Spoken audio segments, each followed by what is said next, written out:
Welcome to my channel. আজকে আমি তোমাদের সাথে অর্থনীতি দ্বিতীয় অধ্যায়ের, যেটি তোমাদের এসএসসি এবং এইচএসসি উভয় শিক্ষার্থীদেরই রয়েছে, সে অধ্যায়ে আমরা উপযোগ, ক্রমহ্রাসমান প্রান্তিক উপযোগ বিধি, চাহিদা, যোগান এবং বাজার ভারসাম্য সম্পর্কে জানব।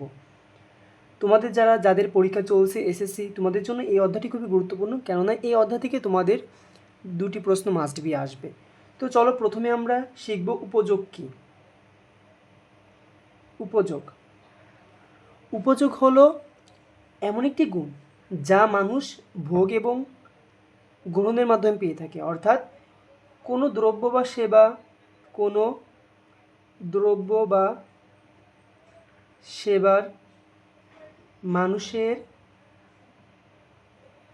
অভাব পূরণের ক্ষমতাকে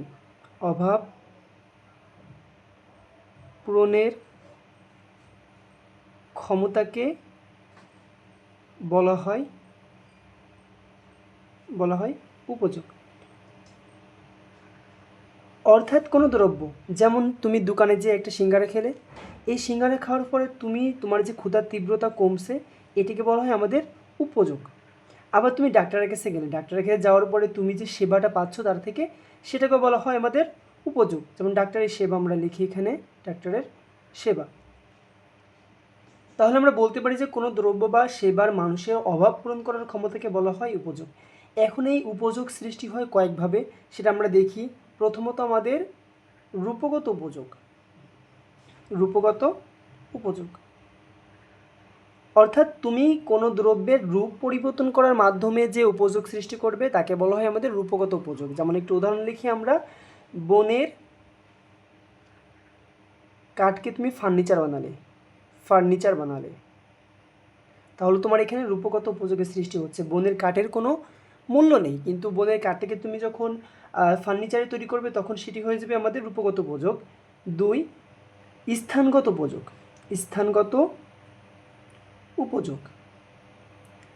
এই স্থানগত উপযোগ হলো, ধরো তোমার অঞ্চলে, তোমার গ্রামের বাড়িতে আনারসের দাম খুবই কম, তুমি সেই আনারসটিকে যদি শহরে ঢাকায় এনে বিক্রি করো, তাহলে তোমার আনারসের যেই ভোগটা বৃদ্ধি পাবে, উপযোগটা বৃদ্ধি পাবে, তো সেটাকে বলা হয় আমাদের স্থানগত, অর্থাৎ স্থান পরিবর্তনের মাধ্যমে যেই উপযোগ সৃষ্টি হয় তাকে বলা হয় আমাদের স্থানগত উপযোগ। এরপরে আমাদের রয়েছে সেবাগত উপযোগ।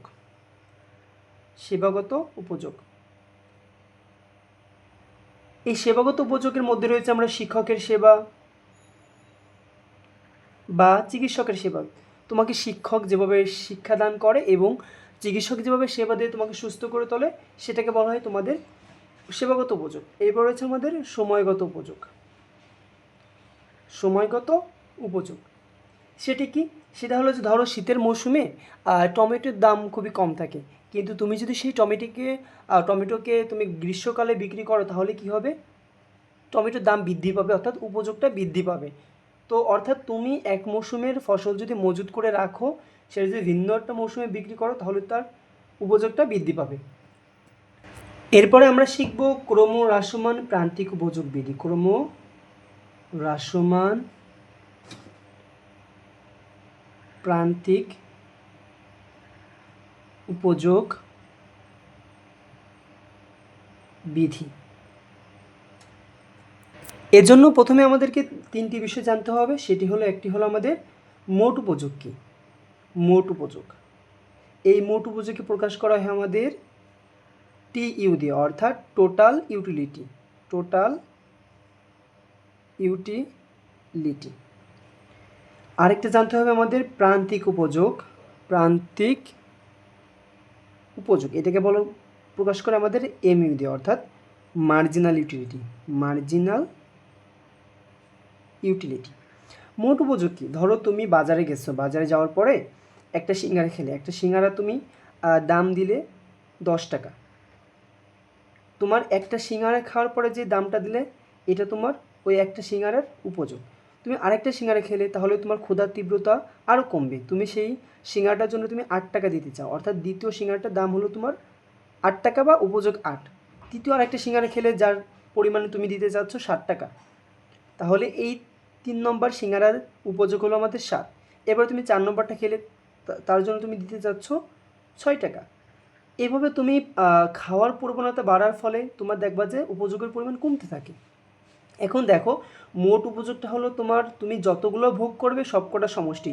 তুমি যদি 1 2 3 4টা সিঙ্গারা খাচ্ছ, এই 4টা সিঙ্গারা তোমার মোট উপযোগ হবে 10 18 25 আর 31, অর্থাৎ তোমার মোট উপযোগ হলো 31। আর প্রান্তিক উপযোগী অর্থাৎ তুমি তোমার ভোগের পরিমাণ বৃদ্ধির ফলে মোট উপযোগে যে পরিবর্তন হয়, এখানে দেখো তুমি প্রথম যে সিঙ্গারাটি ভোগ করছো যার ফলে তোমাকে 10 টাকা, অর্থাৎ 10 টাকা দেওয়া লাগছে, উপযোগ 10। দ্বিতীয় সিঙ্গারাটি ভোগের ফলে তোমার উপযোগ দাঁড়াচ্ছে 8, তাহলে তোমার 10 মাইনাস 8, তাহলে উপযোগ হচ্ছে কত আমাদের 2। এখানে তোমার মার্জিনাল ইউটিলিটি হচ্ছে আমাদের 2। এখন দেখো ক্রমহ্রাসমান প্রান্তিক উপযোগ বিধি।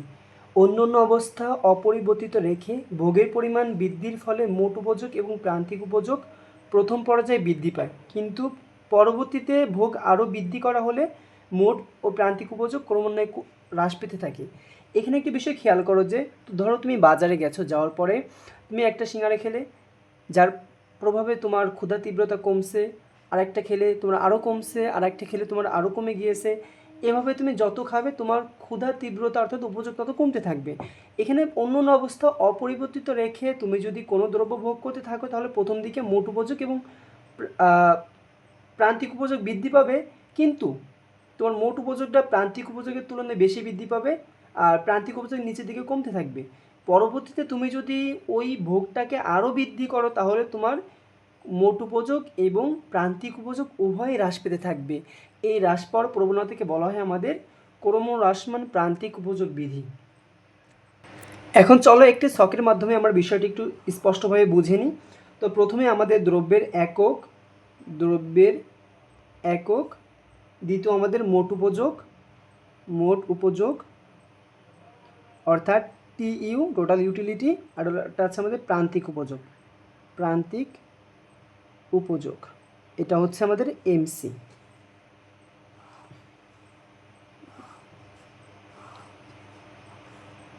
চার 1 2 3 4 5 6 7। এখন দেখো প্রথম তুমি একটা দ্রব্য ভোগ করলে যার উপযোগ আমাদের 10 টাকা, পরবর্তী যেটা ভোগ করলে তার উপযোগ হচ্ছে আমাদের, এখানে আমরা আগে মার্জিনাল ইউটিলিটিটা বের করি 10 টাকা, পরবর্তী যেটা ভোগ করেছো সেটা হচ্ছে আমাদের 8 টাকা, পরবর্তীতে 6 টাকা, পরে 4 টাকা, পরে 2 টাকা, এবারে 0 টাকা, এরপরে আমাদের -2 টাকা। অর্থাৎ তুমি দেখো তুমি একটি দ্রব্য ভোগের ফলে তুমি 10 টাকা ব্যয় করছো, অর্থাৎ 10 উপযোগ তোমার, তুমি আরেকটা দ্রব্য ভোগ করলে তোমার উপযোগটা কমে 10 থেকে 8-এ আসছে, তুমি আরেকটা দ্রব্য ভোগ করলে 8 থেকে 6-এ, এরপর তোমাকে আরেকটা জোর করে খাওয়ানো হচ্ছে, তার উপযোগ তোমার 4-এ পরে তুমি আরেকটা উপযোগ অর্থাৎ দ্রব্য খেলে তার উপযোগ তোমার 2।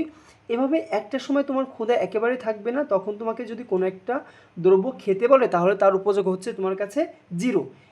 তারপরে যদি তোমাকে কেউ জোর করে তখন সেটা তোর মাইনাসে চলে যাবে, অর্থাৎ তুমি সেটা বমি করে বের করে দিবে, এমন একটা অবস্থা হবে।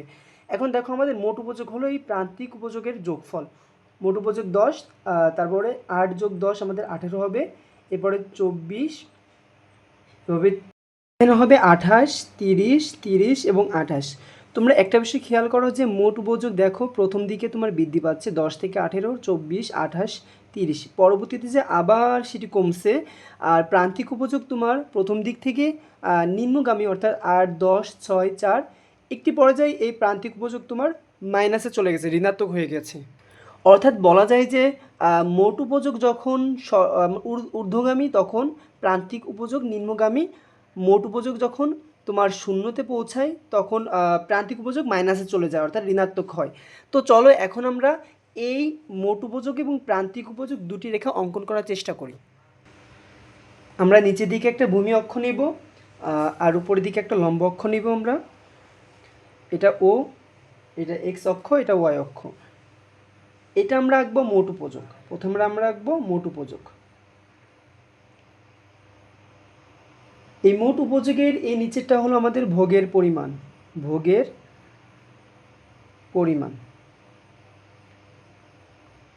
আর এদিকে হলো আমাদের টিইউ অর্থাৎ মোট উপযোগ। এখন দেখো আমাদের ভোগের পরিমাণ ছিল 1 2 3 4 5 6 এবং 7 এবং মোট উপযোগ ছিল আমাদের কত থেকে 2 থেকে নিয়ে আমরা 2, 4, 6, 8, 10, 12, 14, 16, সরি আমরা এটা 4 থেকে নিই 4, 8, 12, 16, 20, 24, 28, 32। এখন দেখো প্রথমে আমাদের ছিল কত, প্রথমে আমি 1, 2, 3, 4, 5, 6 এবং 7। প্রথমে ছিল আমাদের প্রথম উপযোগ ছিল 10, অর্থাৎ এখানে যাবে আমাদের নিলাম। এরপরে ছিল আমাদের কত 18, এরপরে ছিল আমাদের কত 24 মোট উপযোগ, এবং যখন 4 ছিল তখন আমাদের উপযোগ ছিল 28। এরপরে ছিল আমাদের 30-এর মাঝে, সেমভাবে পরেরটা আমাদের 30 ছিল আমরা জানি, এবং পরেরটা ছিল আমাদের আবার 28, অর্থাৎ এই 28। এখন দেখো এই রেখাটা আমরা যোগ করব,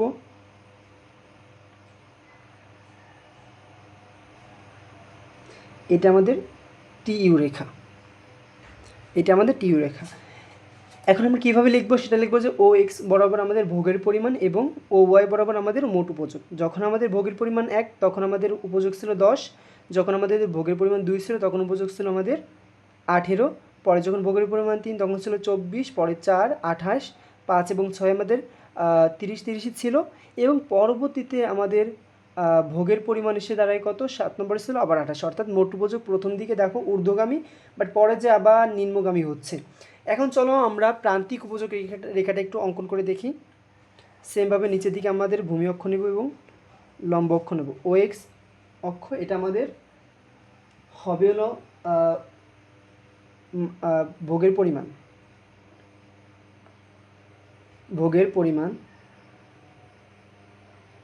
আর উপরের দিকে হবে আমাদের এমইউ অর্থাৎ প্রান্তিক উপযোগ।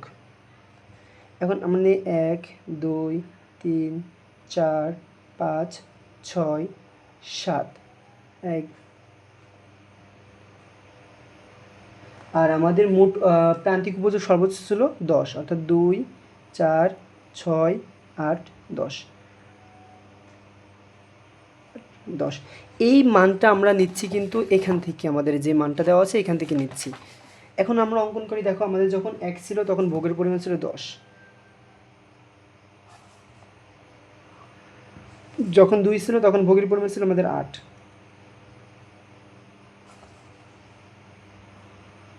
যখন 3 ছিল তখন আমাদের ছিল 6, যখন 4 ছিল তখন আমাদের ভোগের পরিমাণ 4 ছিল। 5 নম্বরে ভোগের পরিমাণ সে দাঁড়ায় আমাদের কত 2। এরপরে 7 নম্বরে ভোগের পরিমাণ আমাদের 0, আর 8 নম্বরে 7 নম্বরে আমাদের ভোগের পরিমাণ মাইনাসে চলে যায়, অর্থাৎ এটা আমাদের এই নিচের দিকে চলে আসবে। আমরা এদিকে নেব 0, 0 পরে -2, এখানে চলে যাবে আমাদের, এখানে আমরা যোগ করে দিই, এবং এই রেখাটা আমরা যদি সোজা থেকে টানি দেখবা যে আমাদের, অর্থাৎ এটা হলো ধরো তোমার এম এবং এম ড্যাশ, এটিকে আমরা লিখি এ বি সি ডি, অর্থাৎ আমাদের এই এম ড্যাশ রেখা হলো আমাদের প্রান্তিক রেখা, প্রান্তিক উপযোগী রেখা। তো তোমাদের যদি এখানে কোনো কনফিউশন থাকে তাহলে তোমরা অবশ্যই কমেন্ট বক্সে জানাবে এবং বলবে যে তোমাদের এটা হয়েছে কি না। এখন আমরা চলো পরবর্তীতে চাহিদা এবং যোগান রেখা সম্পর্কে ধারণা নিই। প্রিয় শিক্ষার্থী বন্ধুরা, চাহিদা কি? চাহিদা হওয়ার জন্য 3টা শর্ত থাকে। চাহিদার শর্ত হলো 3টা, মনে রাখবা, চাহিদার শর্ত 3টা।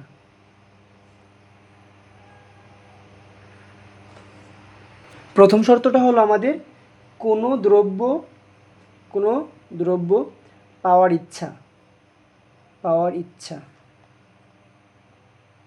দ্বিতীয় শর্তটা হলো আমাদের আর্থিক সামর্থ্য।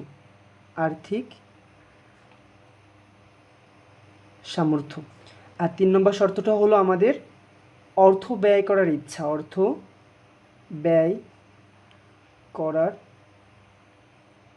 ইচ্ছা।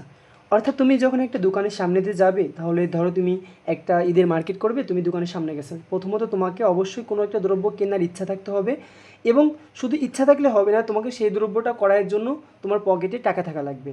আর টাকা থাকলেও হবে না, সেই টাকাটা ব্যয় করে তোমাকে দ্রব্যটি কেনার যে ইচ্ছা বা মন মানসিকতা, তাকে বলা হয় উপযোগ। অর্থাৎ আমরা লিখতে পারি যে কোনো নির্দিষ্ট সময়ে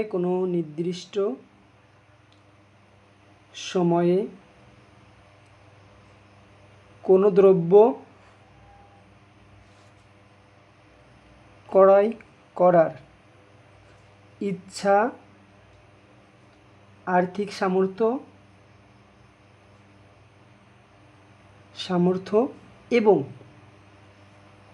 অর্থ ব্যয় করার ইচ্ছাকে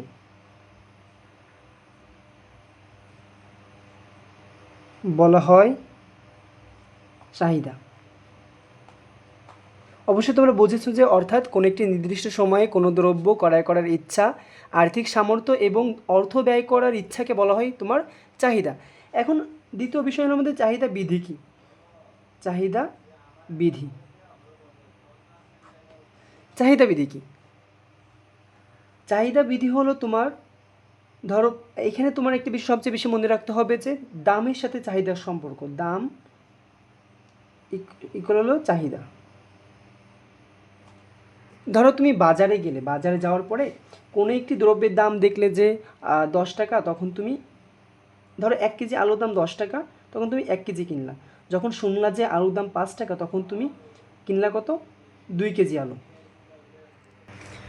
এখানে মূল বিষয়টি হলো দামের সাথে চাহিদার যে সম্পর্কটা, অর্থাৎ দামের সাথে চাহিদার একটি বিপরীতমুখী সম্পর্ক কাজ করে। বাজারে যদি কোনো দ্রব্যের দাম বাড়ে তাহলে চাহিদা কমে, আবার যদি দাম কমে যায় তাহলে চাহিদা বৃদ্ধি পায়। এই দামের সাথে চাহিদার যে বিপরীতমুখী সম্পর্ক, এটাকে বলা হয় আমাদের চাহিদা বিধি। চলো এখন একটা ছকের মাধ্যমে আমরা বিষয়টি একটু স্পষ্ট করে বুঝে নিই। ধরো এখানে দ্রব্যের দাম, এখানে আমাদের চাহিদা।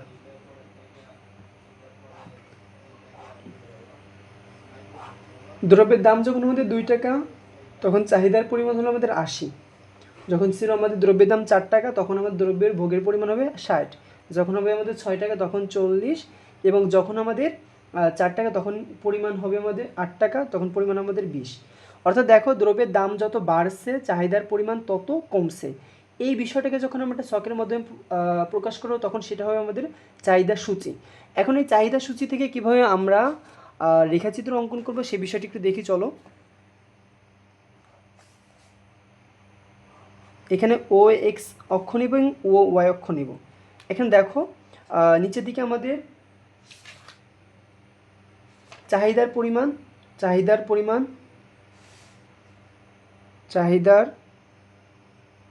পরিমাণ আর উপরের দিকে আমাদের দাম।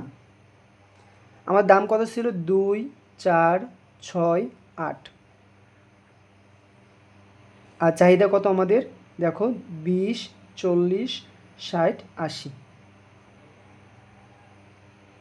যখন 2 টাকা দ্রব্যের দাম, তখন আমাদের ভোগের পরিমাণ, চাহিদার পরিমাণ ছিল কত? অনেক বেশি, 80 নেব। যখন 4 টাকা, তখন ভোগের পরিমাণ কত আমাদের? 60। যখন 6 টাকা, তখন ভোগের পরিমাণ কত আমাদের? 40।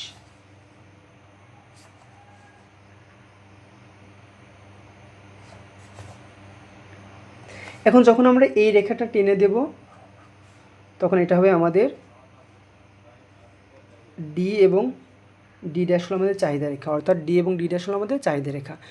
দেখো যে দ্রব্যের দাম বৃদ্ধি পাচ্ছে, চাহিদাটা কমছে, এই নিচের দিকে নিম্নগামী। তো বলতে পারি যে আমরা চাহিদা রেখা নিম্নগামী হয়, নিম্নগামী। তো প্রিয় শিক্ষার্থী বন্ধুরা, তোমরা যদি এতটুকু স্পষ্ট করে বুঝে থাকো, তাহলে কমেন্ট বক্সে অবশ্যই জানাবে। এবং পরবর্তী যোগান এবং বাজার ভারসাম্য যদি তোমাদের প্রয়োজন হয়, কমেন্ট বক্সে জানাও। এবং চ্যানেলটি অবশ্যই সাবস্ক্রাইব করে রাখবা, যেন না পরবর্তী ভিডিও তোমার কাছে সবার আগে পৌঁছে যায়। আর অবশ্যই তোমাদের পরবর্তী যোগান এবং ভারসাম্য লাগলে কমেন্ট বক্সে জানাও। ধন্যবাদ সকলকে।